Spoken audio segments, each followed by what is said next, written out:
دم باش گهدار و تماشاوان نهجات باسی رو جایی رو دل گلبمه.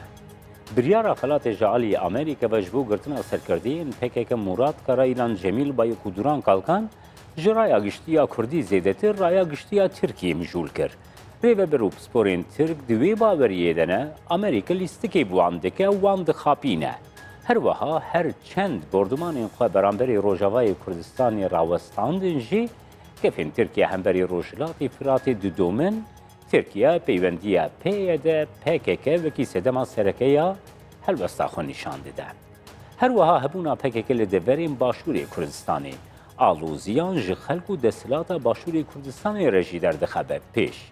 وان بابتین روژوی لگل سیاست مدار عثمان اوجلان استودیا میان نابندی امدی بگرن دست و بنرخین. سلاف که عثمان؟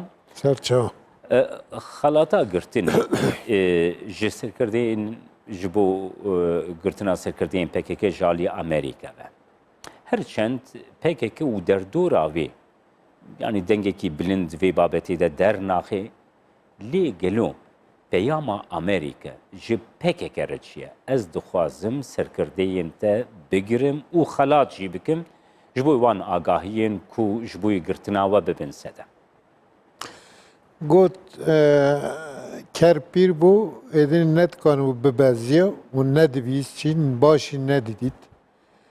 Got dema gur dît got ez pîr bûme çavê min nabînin ev bere gur niye.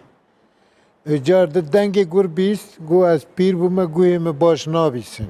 Ev ne dengî gurge ewa ew e dengî bayê. Yani xaxapan. Xêra pîr biye edin nika hevil bide tiştekî bike. Na bu yere kur li derdorê ev sê serkirdeyê PKK tê jiyan kirin ki ev misalî tîne bîrê. Yani Amerika vek serokî cîhanê hêza serokê cîhanê qerarek standiye. û ve qerar jî bê tereddüt em dizanin ku bu berjewendî Amerikayê. Amerika شما بو برشوندی امریکا که اسم Evek dizanin Amerika dixwaze rojareta navîn dizayîn bike û bi carekê de nikane dijî hemû hêza raweste û bi taybetî jî naxwaze ku ev hêzî heya katekî nêzik dostê Amerîka bû endamê NATO bû Türkiye bike hemberxwe an ji bo wî jî dixwaze ku boy katekî be jî bi Türkiye re dostaniyê dijminatî û dostaniyê pêk wa انگو PKK جبو دیزاین کرنا روجلاتا ناوی یا برجوندین امریکایی آستنگیه که em bê nîqaşa astengiyê PKK diva katiyê herî girîng de dîsa wek xwe dike. Divê ku me wek xwe kir rastiyê lê ku wek PKK bibe rastiyê yani bi vî bîrîbûçûnê lê dinêre rastî jî ne wisa. Berjewendî Kurd ne berjewendî PKK ne yek tiştin. Kê ku bi vî awî lê binêre ez dibim nav xeletiyekî mezin de û PKK hem dixwaze xwe bixapîne hem jî dixwaze gelê Kurd bixapîne. Ji bo wî jî berjewendiyê xwe berjewendiyê gelê Kurd wek yek tişt dibîne. Ev nêzikbûnekî şaş e, nêzikbûnekî xelet e. Berjewendî Kurd tiştekî cuda ê PKK wek hezbî berjewendî xwe tiştekî dinî cuda gelek cara bana tên dijî hev beremberê hev radibeste. Ez nayek misalî tenêbêjim PKK di siyasetê xwe de hiç guhertin nekiriye. Partiya Demokrat guhertin dibe. Yekîtiya Niştiman dibe. Hêzê gevrek kiçike hemû hêzê Kurda gevrek kiçike guhertin dibin lê mixabin di PKK'de guhertin nabiye. Misal PKK heya ista zor pêwîstiyê xwe heye lêborînekî nav xwe dernexistiye. Ne em bêjin Ceş afû kirine, ne kesê ku boy katekî dijminatiya wan kiriye afû kirine, ne kesê ji PKK cuda bûyê afû kiriye. Yani lêborîn dernexistiye. Tu guhertin di nav xwe de nekiriye ku berakî netewî durist bike. Ev dibêje çê kî wek me be ev endamekî berey neteviye. Ez guhertinekî PKK iştere bêjim. PKK gava hatî damezrandin bi navê em Kurdistaneke demokratîk, yekgirtî û sosyalîst dixwazin. Derket, niha PKK dibêje ez ê Konfederasyona Rojhilata navîn damezrînim, civatekî ekolojîk damezrînim, yanî hin daxwaz hin sîstema niye got Parîzê got di cîhanê de dewletên herî demokratîk, herî pêşketî jî wan tiştên got PKK dibêje nabêj. Belê. Na PKK em bêjin, ez bêjim boyê armancê siyasî navberê sıfır û sedî de diçewtê. Ku li berjewendiyê vî ve sedî sed devlet dixwaze. Deshilatiyê dixwaze. û naxwaze kesekî beşdarî deshilatiyê bike. Divê deshilatî biçûk mezin hemû dest midabe. Lê ku katî tê axaftinê, ku tengav jî dibe, deshilatiyê dide layekê. Divê ev gotin ne karê min e, ez li dijî deshilatiyê me. Ji bo wî jî em dibêjin ku PKK rastiye berpaş fot dike. Yani ji rastî ku li berjewendî wî nebin dide layekî. Yani ji bo wî em dibêjin tiştê PKK dibêje ne rastî tîne ziman, rastiyê PKK hemû kata veşar tîne. Ji bo berey netewî, ji bo kongre netewî, ji bo devletbûnê, ji bo deshilatiyê rastiyê xwe veşar tîne. Ez vî baş dizanim ku eger ku ista derfetê ve PKK devletî herî mezin î herî deshilat durist dike. Her li berjewendiyê jî nebe ev gotin ji me dûr e, me nekiriye. Hinekî din kiriye. Ji bo wî jî PKK ji rastiya xwe dûr jiyan dike. Rastiya xwe yek bi yek jiyan nake û ev jî em bêjin yani lawaziya PKK herî mezin e. Kek Osman ev babeta te girtî dest. Niha gava got PKK wisa tev digerê di zerara PKK bi xwe de nîne ev yek. Yani em bêjin bawerî kêm dibe berê hemû tiştî. PKK bi yek tiştî çêbû, bi bawerî çêbû. Nav komal de ku dan û standard dikir, sedî sed gor nirxê komal rêva diçû. Daxwazî komal danîn ber çawa. Em bê mesela oldarî da ku bixa bawer neke jî lê rêzgirtinekî mezin ji bo ola xelk dida xuya kirin. Yani PKK em bêjin baweriyek di nav gel de durist kir bo wî pêşket. Hinek dibêjin PKK çek bi karûnî pêşket. Hinek tiştî din dibêjin lê rastiya bu ku PKK nirxê millet danîne ber çawa, rêzgirtin dikir bo wî pêşket. Kek Osman niha desthilata PKK. Serkirdayetiya PKK ne tenê ev sê kesin Murat Karayîlan, Cemîl Bayık û Duran Kalkan. Ji dervî wê em gelek navên din jî dizanin ê ku damezrandina PKK de jî ceh girtine. Çima Amerîka ev sê nav dest nîşan kir? Yani PKK peştir bi hêzekî serokatî bû. Serok çi digot ev pêk dat. Yani bana jî danî ziman digot bê serok jiyan nabe. Elê hat gîşte katekî dîtin serok di zindanê nikaniye rojane ji wan re rêbertiye bike bo wî jî serokê xwe dan aliye kî rabûn çend kesî helbijartî derxistine pêş. Ê ku îdia dikir ku di şûna berê zapot dagirin Murat Karayîlan bû, Cemîl Bayık bû, Duran Kalkan bû. Wana wek tîriyokekî, wek sê kesa em bêjin PKK bi rêva dibir. û bi vî avî têgiştînek di nav komel da, di nav hêzên PKK de durist bû. Ji bo wî jî yani ê ku PKK bi rêva dibin ev, Cemîl Bayık xwedan tecrübe zane dibêje ku ez herî kevinim pêwîst e ku ez serok bim. Murat Karayîlan dibêje ku min di pratîka eskerî heye, karûbarê eskerî kiriye pêwîst e serok ez bim بریز دوران قلقان جی دبیجه از مروکی زور داخفم شب و روز داخفم پیوست یعنی ایدولوگم پیوست از بیم سروک ببی آوی لگل خواست سروکتیک درست کرنه کت مرد بیجه از بیم دنا پکه دا ایکن نبین سروک و هر سی کسانه بوی چی بری همون تشتی بنرخی پکه و گرداینا خواه نینه همویا دگو امجبوی اپو آمدن بمرن الی هر کو کات در باسو جاپو دور کتن نابر خواه اپو مسافه کی درش خستنی برا بیجن اباش زانن جبوی من راپور ده نفزاندن جیم رالیه را بدست ام محمی بنافو دنگ وک محمود شاقر گیان نور دگو بنیره دستلاتیا ده چه ده چه با را ورد گوتن فرهاد خامدت که شونی تبه بسروک و برزانی و طلبان جی پشتگیریه دکن te çi rawestiye zûtirin katwarina vî tasfiye bikin piştgiriya apojî standin û ez jina PKK derkirim.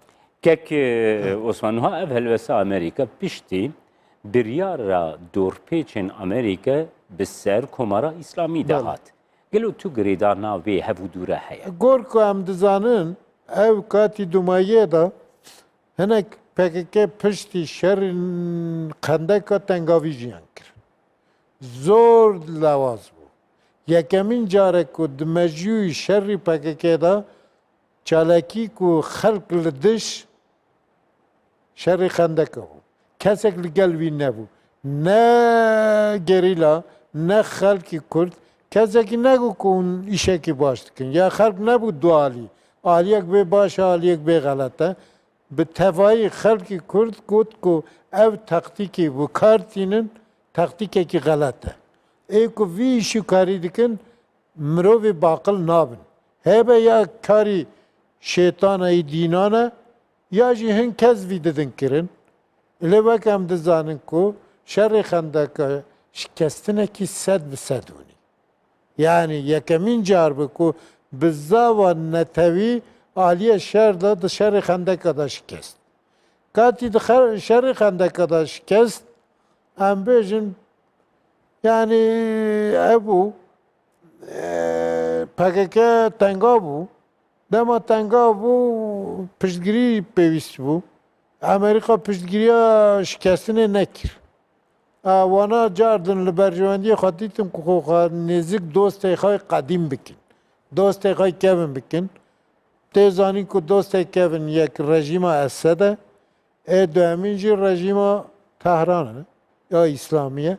Ji bo wî li gel rejîma İslamî, boy piştgiriya dem, têkiliyekî xwe xurt pêş xistin û aliyekî de jî rejîma İslamî di nav tengaviyê de ve Amerîka xwe amade dikir ku tengavtir bike û her du alî jî ji bo tengavî xwe dostanî pêş xistin. Dostaniya navberî PKK û İran da ne li berjewendiyê Amerîka bû. Belê. Amerîka nikave bide rêkek dixwast bibîne ku wana bide rawestandin, êdînê hemû sinir dabezandibûn, ji bo wî jî ev qerar sebebî reîsî yek kemîn boy rawestandinê PKK ku li gel Îranê îtifaqê xwe pêş ta nebe. Birêz Öcalan ji bo Tirkiye. Biryara Amerika çi peyam heye? Gelo bi rastî Amerika Türkiye dixapîne ku berpirsên Tirkiye wisa bi nav dikin? Na Amerika pêwîstî dibîne rojalata navîn dizayîn bike. Yani dizane ku wek heya îro nameşe. Êdînê peymana Sykes-Picot katî xwe tewav kiriye. Pêwîstiye ye bi peymanekî nû, bi dizayînekî nû, bi rojalatên navînekî nû. Ji bo wî pêwîstiye ye. Amerika ve ji me hemûya baştir dizane. Bi lêpirsîn û lêgerînê xwe vî tiştî dibîne. Ji bo wî jî dixwaze cardin guhertinekî bike. Êlê sîstemekî bi dehan sala dawî rûniştinê ye. NATO'da harîkariya herî mezin ji bo Tirkiye kirî ku ev sîstem xwe bice bike li dijî komünîzma Yekîtiya Sovyet û li dijî hemû sîstemî li dijî NATO Türkiye xurt kirî. Dixwaze guhertin bike Tirkiye vî carî bi hestekî netewî rabiye ser xwe dibêje ku ez gav paşwa navêjim û ez dixwazim bim devletekî süper li Rojalata navîn. Ku dünya ji Amerîka tê pirsandin, Rojalata navîn, cîhanê İslamî de ji hemû tişt ji pêwîst e ji min bê pirsandin. Amerîka bi rêka NATO serokê cîhanê, ez jî bi rêkê NATO serokê Rojalata navîn û cîhanê İslamî me ji bo wî Türkiye hevldanekî Amerîka dixwaz Türkiye lawaz bike, Türkiye jî dixwaze xurt bibe. Nakokiyekî ji bo vî tiştî durist be. Yani naberê Amerîka û Türkiye'de yan jî NATO û Türkiye'de pirsgirêk hene û ev pirsgirêk car car em bêjin derdikevne pêş, car car veşartî dimen lê pirsgirêk hene bu car din Rojalatekî navîn bê durist kirin. Kekê Osman her îro berdevka Wezareta Derve Amerîka destnîşan kir ku hesede Kurdên Rojavayê Kurdistanê hevkarî Amerîkanê biryara beramberî serkirdeyên PKK. Ji bo peyê de tê çiwatê ji ber ku dengoyek heye ku tê gotin ku Amerîka daxwaz dike peyê de ji PKK dûr bikeve. û ji bo vê formulasyona gotu destnîşan dike ku dixwazê li rojhilata navîn hin pêngavan bavêjê Amerîka dûrketina peyê de ji PKK wekî pêngavekî giring ê vê formulasyonê dike. Natizanî seretayî da dema ku pejek û peyê de durist bû, yani hinek pirsgirêk hatine jiyan kir. Berê Öcalan zîndanî bibû û PKK bi çavî rêva biçe, ya xwe bela bike, yan jî bi bernamekî taze ber bi pêşgav bavêje, kesekî amade nebû. Vî katî de bernamekî min hebûyê şexsî me hebû.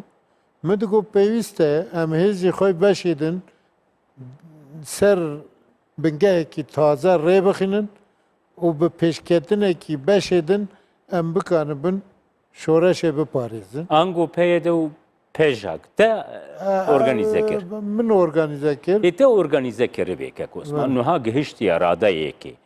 Tu ji bo peyê de û pêjaka ku te organize kirî, tu îro çi jware dibêjî, divê peywendiya wel gel PKK çawa be. Navî katî Berêz Cemîl Bayık li dijî pejek bû. Pêwîst nedidît pejek durist bibe. Berêz Murat Karayelî jî dijî peyê de bû. Me kar dabû ku ev peyê de durist bike.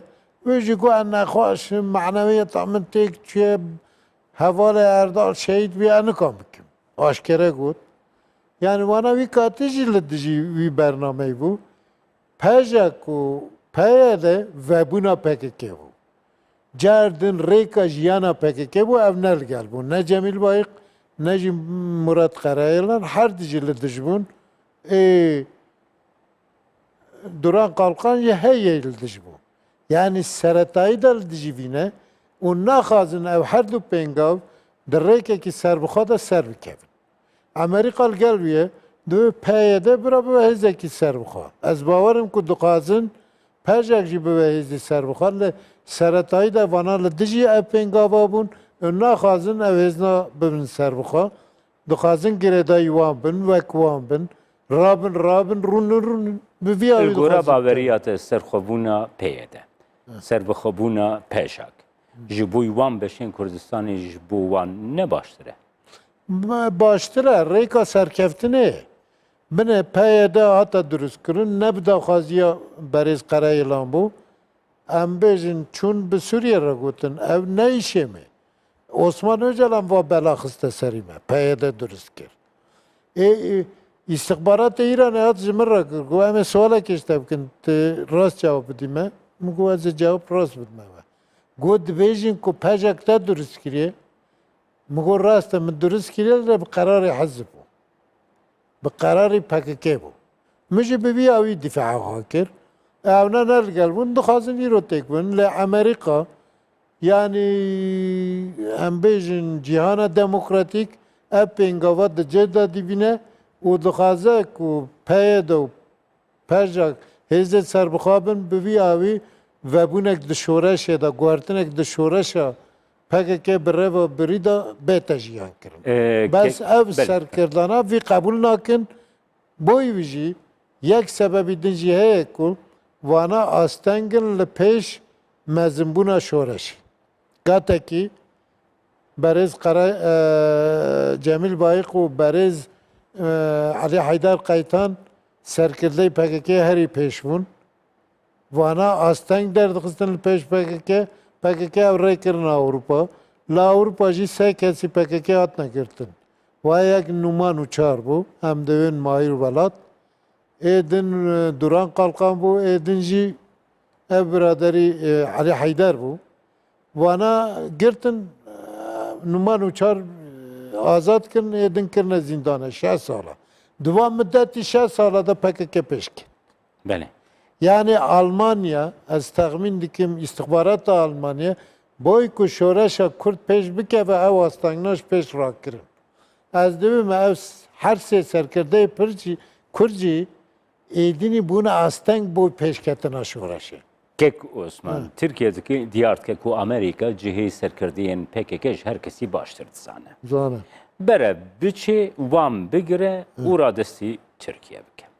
No ev her şey serkirdiyen PKK gora Türkiye li başuri Kürdistan'ı diminin, li Qandil'ı diminin. Ev yek çi bandori li peyvendiyen Amerika Türkiye. Irak u Herima Kürdistan'ı bixwadik. Yani Türkiye zana heci bavarım ku bike kare xwed kana zararê jî bidewon. û Amerika jî dizane ev li kuna bi çavî jiyan dikin. Vî rastî dizanin. Lê ez dibêjim ku Türkiye bu va galatiya serkeftinek bi dest xist. Ya kî dikane şerrî xendeka bike? Ev serkirdî beaqil nebin. Eger ku şoreşa Kurd nexîne rêkekî wa galetî berçav, Türkiye nika ser bikeve. Katî 15 sala berî vê me got em şer bidin aliyekê em bi siyaset bikin. Kurd bi siyaset dikane quvvet ve û destkeftê xwe biparêze, wana got şer. Bi rêkê parêzvan Mahmud Şaqar rabûn qerarê şer li İmraliyê derxistin bi agahiya serkirdeyê leşkerî Türkiye û hatin cardin şer dest pê kir. Kesekî negot hûn qerarê şer li İmraliyê digirin. Hûn vî qerarî dibin Qandîl. Hûn nikan bibin, kes nebû asteng. Yek tişt kir serkirdeyetiya leşkeriye Türkiye bi teyara belavok belatı kirin ku min ji PKK dûr xînin.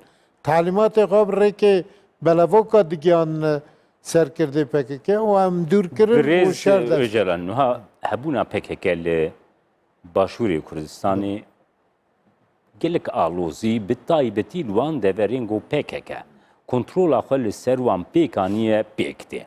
Li gelek deverên ku nêzîkî sînorê Tirkiyê ne, li gelek deverên ku PKK kontrol kiriye, yani xelkê wê deverên nikarin biçinê de tenê li deverekê, devera Amediyê ku duhî Kurdistan 24 pakêcik li ser hebû, 198 gund dibin kontrola PKK'den û xelkê deverê nikarin biçin. PKK çima va aloziyan ji xelkê Kurdistanê re pêktîne gerez nirxandina te bikir. Yani li ber çawanın ji bo PKK rast berjivendî hizbe ne berjivendiya neteviye gelek cara berjivendî netevî ku tê ser mêze wî didin aliyekî li berjivendiyê xwe hizbî dinêrin. Ev li ber çavê em dibêjin ku seretayî de jî ev nêzik û xelet bû, ista jî xelet e. Pêwîst e ku xelkî Kurd jî ev xeletiya her roj zêdetir bîne pêş xwe û rexnê xwe bi dengekî bilind bîne ziman û li dijî ev xeletiya raweste. Ev kata ista hatiye. Ê ku berpirsyarê şerrê xendeka dadigeh bikin ne Amerîkaya ne Tirkiye pêwîst e xelkî Kurd bixwabe. Mafê xelkê Kurd heye ku wa her sê serkirda jî bankin bînin ser dadigehê. Bêje ku ev şerra bûyî çi kir? Şerî xendeka bûyî çi bû? Bi çi aqilî vekir ve çi encam girt? برای قرایلان یک تشتی دوی دوی که دوی شهری دا مری به قهرمانی مرن قهرمانی مری از چه بکم به من قهرمانی جیان دکه پیوسته از بخلکی کرد را نابیم کم مرن تشتکی باشه و ورن بمرن از دکانم بیجم سرکفتن تشتکی باشه ورن پیک و جیان بکن ایکو وا سرکرده دادگه بکه از جاردن دبیجم خلکی کرد بخواه و از بانگاوزیه کشید کم ادم ری مدن امریکا کو امریکا وان بگیره دادگاه بکه یان ترکیه بویسته خلکی کرد همو جواب بکه دادگاه و حساب جوا سرکرده کو خلکی کرد خینه نو غلطیه بپرسه هر روز و حسابه بپرسه gelekî spas Osman Öcalan siyasetmedar gut basî roja îro de tilgelmen. درست Temaşevanên hêja hatin dawiya bernameya îro ya basî roj heta bernameyek din a basî roj